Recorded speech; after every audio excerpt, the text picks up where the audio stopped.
سلیم رضی اللہ عنہا یہ وہ صحابیہ ہیں جو سابقون الاولون میں سے ہیں، مدینہ میں سب سے پہلے ایمان لانے والوں میں سے ہیں۔ یہ نبی پاک صلی اللہ علیہ وسلم کے والد عبداللہ رضی اللہ عنہ کی رضائی خالہ ہیں۔ اسی نسبت سے نبی پاک صلی اللہ علیہ وسلم کی بھی رشتے میں یعنی خالہ لگتی ہیں۔ ابو کی خالہ تو میری بھی خالہ، ہمارے یہاں بھی اکثر ایسا ہوتا ہے، ویسے تو یعنی دادی لگی لیکن خالہ ہی اکثر کہہ دیا جاتا ہے۔ تو اس لیے نبی پاک صلی اللہ علیہ وسلم اکثر ان کے گھر تشریف لے جاتے تھے، دوپہر میں آرام بھی فرماتے تھے، اور نبی پاک صلی اللہ علیہ وسلم کی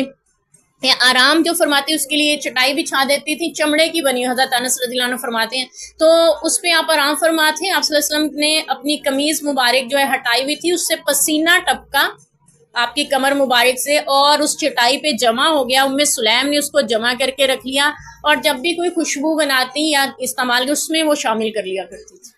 کہ میرے نبی کے پسینے کی خوشبو اس میں شامل ہو جاتی تھی، اس خوشبو میں، اور وہ خوشبو سب سے بہتر ہے۔ اور نبی پاک صلی اللہ علیہ وسلم کی ازواج مطہرات کے جب نکاح ہوئے تو حضرت زینب رضی اللہ عنہا کا جب نکاح ہوا تو انہوں نے ہی ان کا بناؤ سنگار کیا، ولیمہ ہوا تو انہوں نے ملیدہ بنا کے بھیجا تھا خاص قسم کا، اور عرض کیا تھا اللہ کے رسول یہ میرا تحفہ قبول کیجئے، اور آپ نے ولیمے میں اس ملیدے کو بھی شامل کیا، یعنی ایک طرح سے ایک الگ ڈش تیار ہو گئی تھی ان کی طرف۔ اور ایک اور زوجہ کا جب نکاح ہوا تو انہوں نے ان کا بناؤ سنگار کیا تھا۔ حضرت عائشہ رضی اللہ عنہ فرماتی ہیں کہ میں نے سلیم کو دیکھا کہ جنگ احد میں مشکوں میں پانی بھر بھر کے لا رہی تھی، زخمیوں کو پلا رہی تھی۔ جنگ احد میں بھگدڑ مچ گئی تھی نا، اور بھی بہت سی جنگوں میں انہوں نے شرکت کی ہے، اور ایک جنگ میں غالباً غزوہ خندق میں خنجر لے کر نبی پاک صلی اللہ علیہ وسلم کے پہرے داری پہ کھڑی ہو گئی تھی۔ تین طرف مرد کھڑے ہوئے تھے، ایک طرف یہ تھی، آپ پلٹ کے مڑ کے دیکھ رہے، کہنے لگے عرض کرنے لگے اللہ کے رسول یہ میں نے خنجر اس لیے پکڑا ہوا ہے کوئی مشرک آئے صحیح آپ کے قریب میں اس کا پیٹ پھاڑ دوں۔ ٹھیک ہے، ڈر نہیں رہی تھی مجھے بھی تو کوئی مار دے گی، تو لیکن پہرے داری پہ کھڑی ہیں۔ تو سلیم رضی اللہ عنہ کو نبی پاک صلی اللہ علیہ وسلم سے اس قدر محبت و عقیدت تھی، جب آپ مدینہ تشریف لائے لوگ تحفے پیش کر رہے تھے، انہوں نے اپنا بیٹا حضرت انس نبی کی خدمت میں پیش کر دیا تھا۔ اللہ کے رسول یہ آپ کا غلام ہے، آپ کی غلامی کرے گا، آپ جو حکم دیں گے وہ کرے گا، آپ کی خدمت کے لیے میں تحفہ دے کے جا رہا ہوں۔ تو پھر 10 برس جب تک میرے نبی حیات رہے مدینہ طیبہ میں، حضرت انس ان کی خدمت میں ہی رہے۔ حضرت انس رضی اللہ عنہ فرماتے ہیں کہ ان کا پہلا نکاح جو ہے سلیم کا یعنی حضرت انس رضی اللہ عنہ کے والد مالک بن نضر سے ہوا تھا، تو یہ مسلمان ہو گئی تھی، ان کو بھی دین کی دعوت دیتے رہی، وہ مسلمان نہ ہوئے بلکہ شام چلے گئے، پھر وہاں جا کر فوت ہو گئے، انتقال کر گئے۔ تو پھر انہوں نے جو ہے حضرت ابو طلحہ انصاری جو تھے انہوں نے پیغام نکاح بھیجا، تو وہ بھی مسلمان نہیں تھے، کہنے لگی کہ پہلے شوہر بھی مسلمان نہیں تھے، تو کہنے لگی کہ اگر تم اسلام قبول کر لو تو میں نکاح کر لوں۔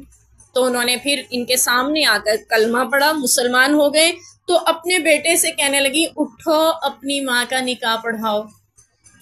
بعض روایت میں آتے ہیں حضرت انس نے ان کا نکاح پڑھایا، بعض کے نزدیک ہے کہ ان کے دوسرے بھائی نے نکاح پڑھایا۔ ٹھیک ہے، تو حضرت انس جو ہے مالک بن نضر سے تھے، اور ان کا ایک اور بھائی برہ، اور جو دوسرے یعنی ابو طلحہ انصاری سے جب نکاح ہوا، جو لڑکا فوت ہوا وہ ابو طلحہ انصاری کا تھا، یعنی ان سے پیدا ہوا تھا، میچ ہوتا۔ تو فرماتی ہیں کہ اسلام ہی میرا حق مہر ہے۔ ابو طلحہ انصاری کہتے ہیں میں حیران ہوتا تھا اس حق مہر پہ۔ یہاں سے ہمیں یہ بھی پتا چلا کہ جیسے اگر کسی سے آپ نکاح کرنا چاہتے ہیں اور اسے کہتے ہیں کہ آپ مسلمان ہو جائیں، اکثر ہمارے باہر گئے ہوئے لڑکوں میں یا لڑکیوں میں یہ مسئلہ ہوتا ہے کہ وہاں پہ کوئی غیر مسلم سے نکاح کرنا چاہتے ہیں، وہ مسلمان ہو جائیں، کلمہ پڑھ لیں تو ان سے نکاح کیا جا سکتا ہے۔ بعض یہ کہتے ہیں لوگ انہوں نے تو صرف نکاح کرنے کے لیے کلمہ پڑھا ہے، جبکہ اسلام نے اس کو معتبر سمجھا ہے۔ ابو طلحہ انصاری نے بھی یہاں بظاہر دیکھا جائے تو نکاح کے لیے کلمہ پڑھ رہے ہیں نا، دل سے تو نہیں مسلمان ہوئے، لیکن وہ دل سے مسلمان ہوئے ہیں، دل سے کلمہ پڑھا ہے۔ تو اسی لیے نبی پاک صلی اللہ علیہ وسلم نے ہمیں ظاہری طور پر جس نے کلمہ پڑھ لیا اس کو مسلمان سمجھنے کا حکم دیا ہے، اس کے دل کو چیر کے دیکھنے کا حکم نہیں دیا گیا۔ ٹھیک ہے، تو اللہ تعالیٰ مسلمان، تو کلمہ پڑھ لیا جس نے مسلمان خود کو ظاہر کیا وہ مسلمان ہی سمجھا جائے گا۔ تو ان کا جو لڑکا پیدا ہوا تھا یعنی بعد میں تھوڑی عمر بڑی کو پہنچا تو وہ فوت ہو گیا تھا، جس کا ہم نے حدیث پاک میں پڑھا کہ انہوں نے بتایا نہیں تھا شوہر کو، اس کو غسل کفن دلا کے، تو شوہر کے بعد یعنی بعد میں رات کو ان سے پوچھ رہی ہیں کہ اگر کوئی اللہ کسی نے آپ کے پاس امانت رکھوائی ہو واپس لے تو دینی چاہیے، نہیں تو شوہر نے کہا ظاہر ہے واپس کرنی چاہیے۔ کہنے لگی پھر اللہ نے بھی ہم سے وہ امانت واپس لے لی ہے جو بیٹے کی صورت میں ہمیں عطا کی تھی۔ تو اس پہ ان کو بہت بڑا صدمہ لگا، اور جا کے اللہ کے رسول سے شکایت کرنے لگے کہ سلیم نے ان کے ساتھ اس طرح کیا، تو آپ نے فرمایا تھا اللہ تمہیں برکت دے گا، اور پھر اللہ نے ایسی برکتیں عطا کی، بعد میں آتا ہے کہ 9 لڑکے اللہ نے ان کو عطا کیے جو سب کے سب قاری القرآن ہوئے۔ تو یہ ام سلیم رضی اللہ عنہا تھی جو کہ ہمیں ایک بہت بڑی اسوہ دے کے گئی ہیں خواتین کے لیے، ٹھیک ہے، کہ آپ کے کرنے کا کام کیا ہے، آپ نے زندگی رب کی بندگی میں گزارنی ہے، حالات جیسے بھی ہوں، زندگی کے لمحات جیسے بھی ہوں، آپ نے پیغمبر صلی اللہ علیہ وسلم کی اطاعت میں رہنا ہے اور اللہ کے احکامات کے مطابق جینا ہے۔ یہ سبق ملتا ہے ہمیں ام سلیم رضی اللہ عنہا سے۔ ام سلیم کا نام تھا رمیسہ بنت ملحان اور یہ قبیلہ بنو نجار سے تھی۔ نجار کی وہی لڑکیاں جنہوں نے نبی پاک صلی اللہ علیہ وسلم کا مدینہ آمد پہ استقبال کیا تھا، بڑے شاندار انداز سے 2 رویہ کھڑی ہوئی تھیں اور دف بجا رہی تھیں اور گیت گا رہی تھیں، طلع البدر علینا وجب الشکر علینا،